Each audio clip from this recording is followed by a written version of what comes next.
എല്ലാവർക്കും ശുഭദിന ആശംസകൾ. ഇന്നത്തെ ചില വാർത്തകളിൽ നിന്ന് പ്രാധാന്യമേറിയത്. ഹൈക്കോടതിയിൽ കെട്ടിക്കിടക്കുന്നത് 2.5 ലക്ഷം കേസുകൾ. ശിക്ഷ വൈകുന്നതു കാരണം കുറ്റകൃത്യങ്ങൾ വർദ്ധിക്കുകയും കുറ്റവാളികൾ വീണ്ടും കുറ്റകൃത്യങ്ങൾ ആവർത്തിക്കുകയും ചെയ്യുന്നതായി ചൂണ്ടിക്കാണിക്കപ്പെടുന്നു. ലഹരി കേസുകൾ, ഗുണ്ടാ ആക്രമണങ്ങളും കൊലപാതകങ്ങൾ, ഫോക്സോ കേസുകൾ എന്നിവ ജാമ്യത്തിൽ ഇറങ്ങിയ കുറ്റവാളികൾ വീണ്ടും ചെയ്യുന്നു എന്നുള്ളതിന് നമ്മുടെ മുമ്പിൽ തെളിവുകൾ ധാരാളമായുണ്ട്.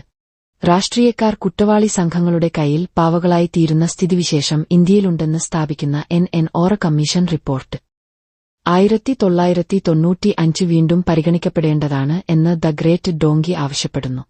നന്ദി, നമസ്കാരം. ഇനിയും ദൈവവചനത്തിൽ നിന്നും ദ ഗ്രേറ്റ് ഡോങ്കി നിങ്ങളോട് സംസാരിക്കുന്നതാണ്. സ്നേഹവന്ദനങ്ങൾ. നമുക്ക് സംതൃപ്തി തോന്നാൻ എന്താണ് വേണ്ടത്? അതിലേക്ക് നമ്മുടെ ആശ എന്താണ്? നമുക്ക് ലഭിക്കേണ്ടത് നഷ്ടമാകുന്നുണ്ട് എന്ന് ചിന്തിക്കുന്നുണ്ടോ? മനസ്സിനെയും ദേഹത്തെയും കഠിനമാക്കുന്ന നമ്മുടെ ജീവിത സാഹചര്യങ്ങൾ എന്തെല്ലാമാണ്? നിങ്ങളുടെ ജീവിതത്തിലും അത്തരം ചിന്തകളുമായി നിങ്ങൾ മല്ലിടുന്നുണ്ടോ? തന്റെ ജീവിതത്തിലെ ആഗ്രഹങ്ങൾ നിറവേറ്റുന്നതിന് തടസ്സമായി നിൽക്കുന്നത് ഹാബലാണെന്ന് കെയിൻ വിശ്വസിച്ചു. നിങ്ങളുടെ ജീവിതത്തിലും അത്തരം ചിന്തകളുമായി നിങ്ങൾ മല്ലിടുന്നുണ്ടോ? അപ്പോൾ പിശാച് ഉണ്ടാക്കിയ ഒരു കെണിയിൽ നിങ്ങൾ കുടുങ്ങിയിരിക്കുന്നുവെന്ന് മനസ്സിലാക്കൂ. നാശത്തിന്റെ പടുകുഴിയിലേക്ക് നീങ്ങുകയാണെന്ന് തിരിച്ചറിയാൻ ഇതൊരു നല്ല അവസരമാണ്. സാഹചര്യങ്ങളും പരിസ്ഥിതിയും ഒരു വ്യക്തിയുടെ പെരുമാറ്റം അവർ ആയിരിക്കുന്ന സാഹചര്യത്തെയോ അവരുടെ ചുറ്റുപാടുമുള്ള ആളുകളെയും ആശ്രയിച്ച് മാറാം. എന്നാൽ എങ്ങനെ പ്രവർത്തിക്കണം എന്ന് തീരുമാനിക്കുന്നത് ആ വ്യക്തി തന്നെയാണ്.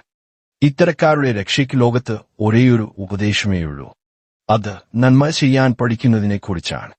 യഹോവയാം ദൈവം കായിനോട് ഉപദേശിച്ചതും ഇതുതന്നെയായിരുന്നു. ഉൽപ്പത്തി പുസ്തകം 4-ാം അധ്യായം 7-ാം വാക്യം. നീ നന്മ ചെയ്യുന്നുവെങ്കിൽ പ്രസാദം ഉണ്ടാവുകയില്ലയോ? യാക്കോബിന്റെ ലേഖനം 4-ാം അധ്യായത്തിൽ 17-ാം വാക്യവും ഇങ്ങനെ തന്നെ പറയുന്നു. നന്മ ചെയ്യുവാൻ അറിഞ്ഞിട്ടും ചെയ്യാത്തവൻ അത് പാപം തന്നെ.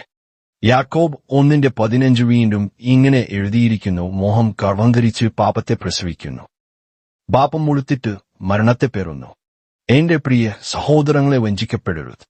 ഈ സത്യം നിങ്ങൾ തിരിച്ചറിഞ്ഞാൽ സത്യം നിങ്ങളെ സ്വതന്ത്രരാക്കും.